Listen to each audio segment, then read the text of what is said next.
ई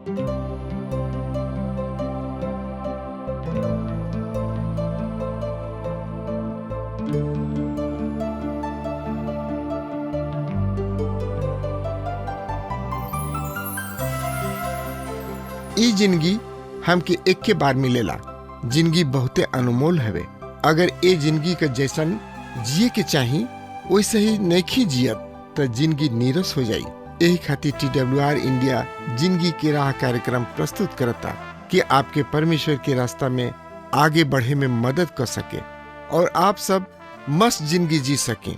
कृपा करके देखी सुनी जना से परमेश्वर आपकी जिंदगी का रास्ता बतावे वाला ठहरस। हमनी के पिछला अध्ययन में देखले रही जा कि संत पौलुस के परमेश्वर एगो निश्चित समय में अपना सेवकाई खातिर बुलौले और ये अपना सुसमाचार के प्रशिक्षण देवे खातिर उ उनका के अरब के रेगिस्तान में ले गइलन, जहाँ भूख प्यास तथा गर्मी के तड़पन के बेचैनी में पौलुस आत्मिक संघर्ष कर रहल बड़े और ये प्रभु यीशु मसीह के सामर्थ के द्वारा अपना पापमय स्वभाव से एगो लम्हर समय तक संघर्ष करत रहले। और ओह स्वभाव के हमनी के पिछला अध्ययन में एगो विशेष बात पर ये भी देखनी हाजा कि ओह रेगिस्तान में पौलुस अकेले न रहन, पर प्रभु यीशु मसीह उनका साथ रहन। और हम सोचतानी कि संत पौलुस ओह रेगिस्तान में शारीरिक पीड़ा के सह के जरूर ही प्रभु यीशु मसीह के पीड़ा के अनुभव कैले हुई हैं। ये तरी परमेश्वर अपना वचन के पौलुस पर प्रकट कर रहल बने, काहे कि उ पौलुस से एगो बहुते बड़ सेवकाई लेबे जा रहल बने। और उ सेवकाई ई रहे कि नया नियम के अधिकांश भाग संत पौलुस के द्वारा लिखल गइल, जोना के संबंध विशेष रूप से मसीह के कलीसिया से बा। परमेश्वर अपना वचन के प्रत्यक्ष रूप से संत पौलुस पर प्रकट कैले। श्रोता मित्र, ए तरी पौलुस परमेश्वर के पवित्र वचन से परिपूर्ण होके वापस दमिश्क लौट अइले। आज हम ओकरा से आगे के पद पर विचार करे के तो एकरा बारे में और जानकारी खातिर रोआ हमरा संगे आपन पवित्र शास्त्र बाइबल निकाल लिहनी। हाँ तो ओह में देखी गलतियों के पत्री एकर पहला अध्याय 18 से लेके 24 पद में एक तरी से लिखल बा। ध्यान से सुनी, हम रोआ खातिर पढ़ रहल बानी। फिर 3 बरिस के बाद पतरस से भेंट करे खातिर यरूशलेम गइली और उनका किन्ने 15 दिन रहनी।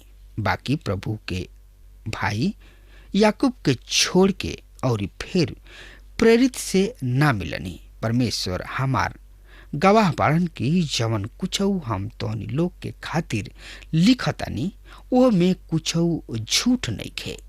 एकरा बाद हम सूरिया और किलिकिया के देश में गइनी। ओ समय के यहूदी सब के उ सब मंडली जवन मसीह में बा हमरा के देखल ही ना रहे, बाकी इहे सुनत रहे लोग कि जवन आदमी पहले हमनी के सतावत रहे अब उहे विश्वास के सुसमाचार सुनावे लागल, जेकरा के पहले उ बर्बाद करत रहे और हमरा बारे में परमेश्वर के महिमा करत रहले। परमेश्वर यह वचन पर बहुते आशीष देश। 18 और 19 पद में पौलुस बतावताने कि उ 3 बरिस के पश्चात उ याकूब और पतरस से मिले गए।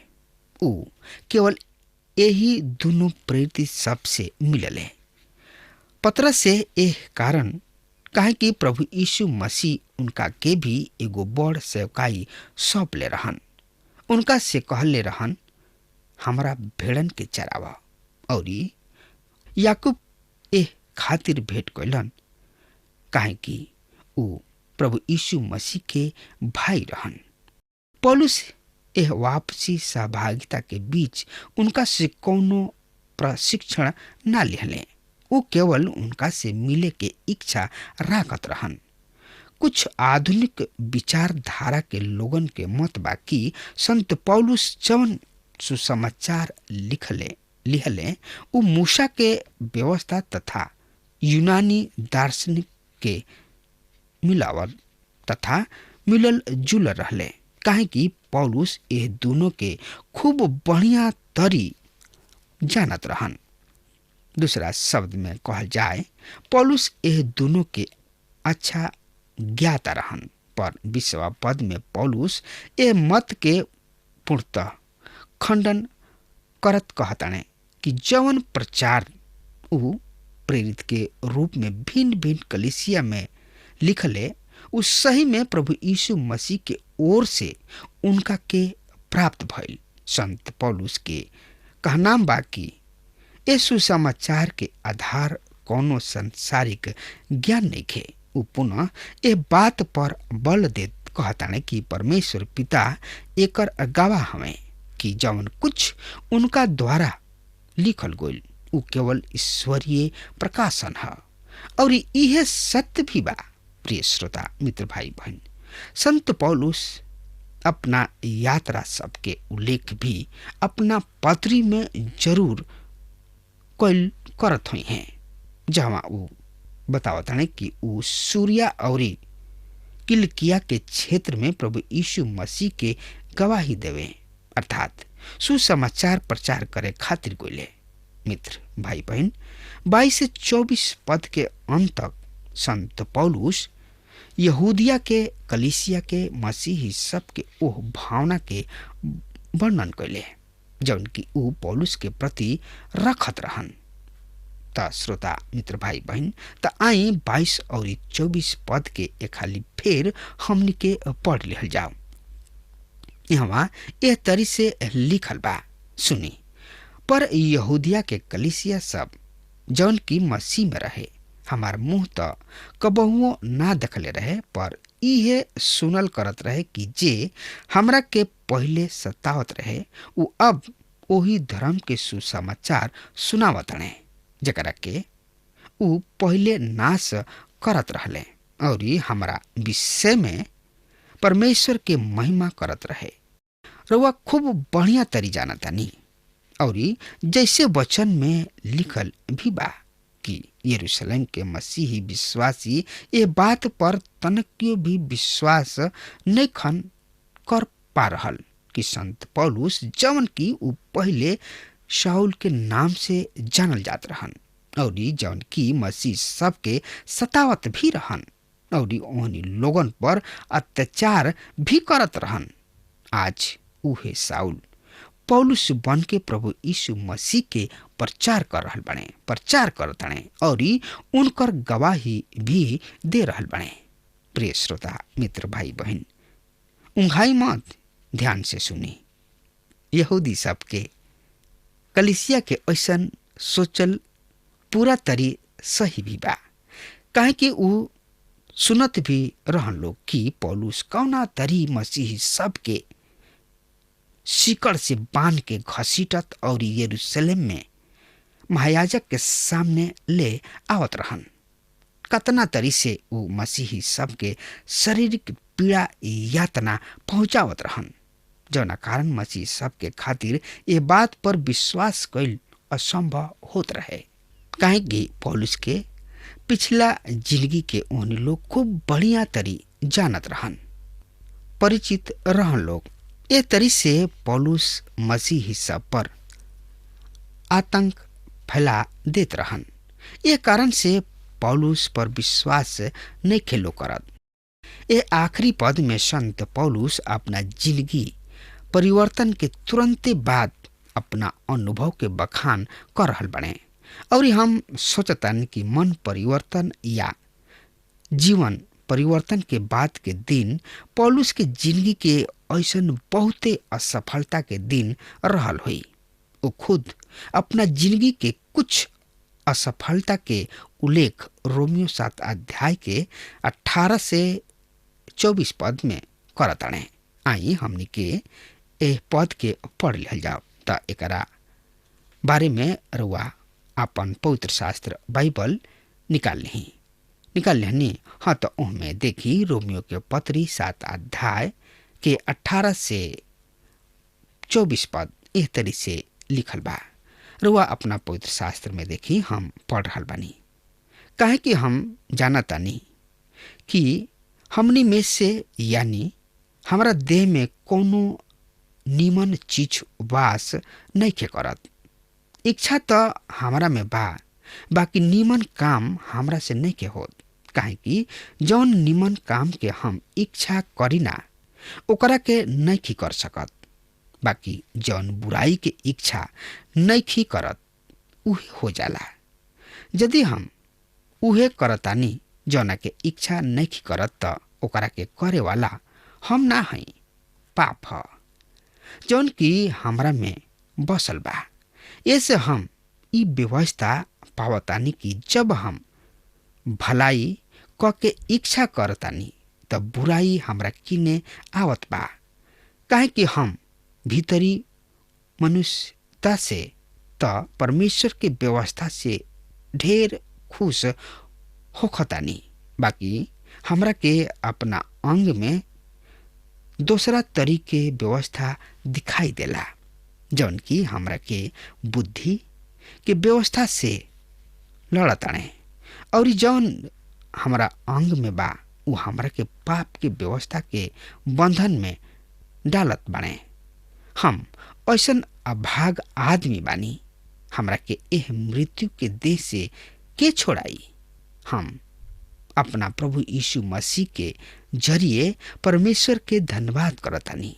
हम अपना बुद्धि से पाप के व्यवस्था के सेवन करतानी। सही में संत पौलुस के संपूर्ण जिंदगी 3 काल में बाटल बा।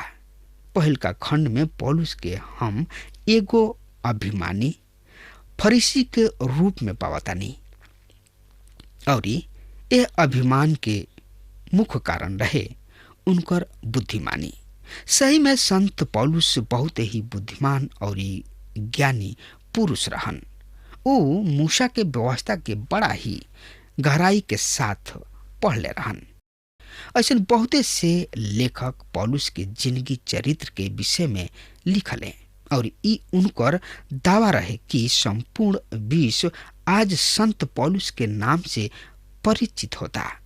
यदि वो प्रभु यीशु मसीह के प्रेरित ना होखिते या उनकर जिंदगी बदलत ना होखित, प्रिय मित्र, अपना ज्ञान और बुद्धि के आधार पर उस संपूर्ण संसार में विख्यात ना होखिते। और यही कारण वो एगो अभिमानी फरीसी कहले, काहे कि वो ज्ञान के भंडारी रहन।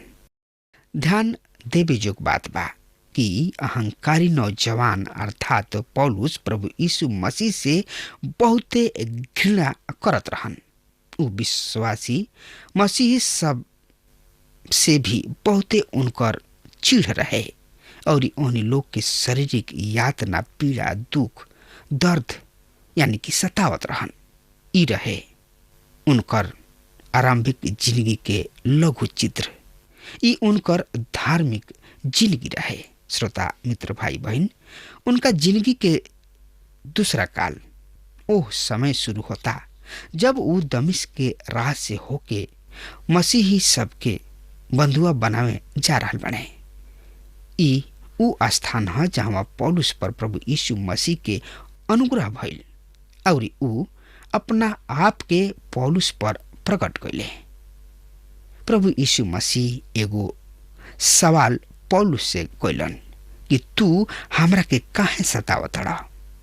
रउआ और हम धार्मिक हो गइल बानी जा, हमनी के परमेश्वर के जन हो गइल बानी जा, हमनी के परमेश्वर के सेवक भी हो गइल बानी जा। पर प्रिय मित्र, ये हमनी के सोचल बहुते भरम बा, ये हमनी के बहुते बड़ गलत फहमी बा, और इहे गलत फहमी पौलुस के रहे। पर पौलुस तुरंत परमेश्वर के इच्छा के अपना जिंदगी में स्वीकार कैलन, और पश्चाताप कैलन और प्रभु यीशु मसीह के प्रेरित बन गइलन। काहे कि संत पौलुस परमेश्वर से सच्चा प्रेम करत रहन। हमार दोस्त, पौलुस के जिंदगी के तीसरा काल अति सुगर, महिमा युक्त और पवित्र आत्मा से परिपूर्ण रहन। उनकर परिपूर्ण जिंदगी भिन्न भिन्न स्थान में विचरल करत रहे, प्रभु यीशु मसीह के गवाही देवे में तथा सुसमाचार सुनाव में व्यतीत भइले। आज परमेश्वर के जैसे ही पौलुस, पतरस, यूहन्ना के आवश्यकता बा, प्रभु रउआ जिंदगी में भी ऐसने सुगर, आनंदित, महिमापूर्ण समय के लेके आवे चाहेलन। आज हमने के चारों ओर ऐसन बहुते से मसीही ऐसन बाणे जो उनकी उद्धार प्राप्त कर चुकल बाणे, पर फिर भी निराशा सब में डूबल बाणे। उनकर नाम मात्र के विश्वास कर लिहल, उन्हीं के खातिर दुविधा हो गइल बा। प्रभु यीशु मसीह पर विश्वास लियाइला के अर्थ पूर्ण समर्पण, अर्थात अब हमारा जिंदगी पर केवल प्रभु यीशु मसीह के ही प्रभुत्व होके के चाहिए, जिससे कि हमनी के पौलुस की जिंदगी में पौनी है जा। संत पौलुस प्रभु यीशु मसीह के आज्ञा के पालन कैलन। अपना आखिरी सांस तक उनका साथ विश्वास जोग रहन। प्रिय श्रोता, मित्र, भाई बहन, यदि रउआ प्रभु यीशु मसीह में बनल रह चाहता नहीं तो रउआ के प्रभु यीशु मसीह के आज्ञा के पालन करे के चाहिए। पूर्ण रूप से आपन जिंदगी प्रभु यीशु मसीह के देवे के होई, तबे रउआ जिंदगी में भी शांति और आनंद से परिपूर्ण हो जाई। तब रउआ अपना जिंदगी में प्रभु यीशु मसीह के देख सकता नहीं। यहूदी सब के कलीसिया पौलुस के एह परिवर्तन जिंदगी के देख के बहुते खुश रहन और हर पल परमेश्वर के महिमा और धन्यवाद करत रहन। यही तरी संत पौलुस के सेवकाई के प्रतिफल यह रहे कि उनका जिंदगी से परमेश्वर के पूरा महिमा मिले। प्रिय श्रोता, मित्र, भाई बहन, हम एगो सवाल रउआ सामने रखे चाहता नहीं कि रउआ जिंदगी से परमेश्वर पिता के पूरा महिमा मिल रहल बा? रउआ जिंदगी से लेके महिमा मिल रहल बा? अब आई हमनी के अपना अध्ययन के खत्म करे से पहले ये अध्याय के दूगो मुख्य बात के एक खाली फिर दोहरा ली जा। हम निके देखनी है जा कि सबसे पहले पौलुस ये बात के सिद्ध कैलन कि ऊ परमेश्वर पिता के ओर से प्रेरित चुनल गइल रहन। दूसर का बात, ऊ गलतियन के मसीही सब के चेतावनी देताने कि ऊ ओह प्रचारक सब के अनुसार ना करे जौन की प्रभु यीशु मसीह के अनुग्रह के अधूरा बतावेलन, और कहलन कि यीशु मसीह पर विश्वास कर त कर, पर मूसा के व्यवस्था के भी पूरा पालन कर, अर्थात भले ऊ धार्मिकता के कार्य के द्वारा ही धर्मी ठहरावल जई हैं। ई परमेश्वर विरोधी शिक्षा है। ई परमेश्वर के अनुग्रह के तुच्छ जानल है। ई परमेश्वर के क्रोध के भड़कावल है। काहे कि परमेश्वर के पवित्र वचन बतावले कि केवल प्रभु यीशु मसीह के अनुग्रह ही तोहरा के परमेश्वर पिता के सामने धर्मी ठहराई। मसीह यीशु हमने के धर्मी ठहरावे गोला के खातिर मृतक में से जिंदा कैल गइले। आखिरी में संत पौलुस इस सत्य के संपूर्ण संसार पर प्रकट करे चाहत रहन कि जौन सुसमाचार वो सुनावेलन उ ना तो केवल मनुष्य के द्वारा और ना ही कोनो संसारिक ज्ञान के द्वारा उनका प्राप्त भइल, पर ई सुसमाचार प्रत्यक्ष रूप से ईश्वरीय प्रकाशन रहे। पर प्रभु यीशु मसीह पूर्ण रूप से अपना आप के उनका पर प्रकट कैले, और यह कारण रहे कि जौन सुसमाचार प्रभु यीशु मसीह के प्रेरित पतरस, याकूब, यूहन्ना सुनावत रहले उहे सुसमाचार भी अन्य सब जाति सुनावत रहले और ई पवित्र आत्मा के कार्य रहे।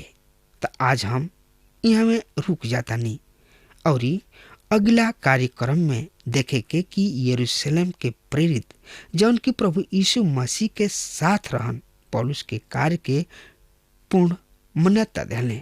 श्रोता मित्र भाई बहन, यह पौलुस के कहानी जौन की रुआ ए अध्याय में देखनी है। पहले पौलुस मसीही सब भाई बहन के बाल बचन के सतावत रहन, पर जब वो प्रभु यीशु मसीह के ग्रहण कैले, प्रभु यीशु मसीह पौलुस से बातचीत कैले, तो पौलुस अपना जिंदगी के प्रभु यीशु मसीह के हाथ में सौंप दिले और उनके बतौला के अनुसार वो अपना जिंदगी के चलावे लगले और जौना जोर शोर से मसीही सब भाई बहन के उ सतावत रहन, वैसे ही वो अब प्रभु यीशु मसीह के बड़ा धूमधाम के साथ प्रचार कर रहा बने। कतना ई अद्भुत बात बा। प्रिय श्रोता मित्र भाई बहन, अब हमार समय खत्म हो रहा बा, तब तक खातिर वो हमरा के आज्ञा देही। परमेश्वर हुआ के बहुते बहुते आशीष देश। आमीन। हमके विश्वास बा कि ई कार्यक्रम आप सब खातिर फायदेमंद सिद्ध भइल हुई। हम चाहतनी कि आप सब अपन अपन आशीष हमरों से बांटी। अगर आप सब के लगे बाइबल से चाहे आपकी निजी जिंदगी से क्यों सवाल होके चाहे क्यों समस्या खातिर प्रार्थना करावे चाहतनी तो हमारी फोन नंबर पर जरूर संपर्क करें। परमेश्वर आप सबके बहुत आशीष प्रदान करें और आज का दिन आप खातिर सुखद बनावे।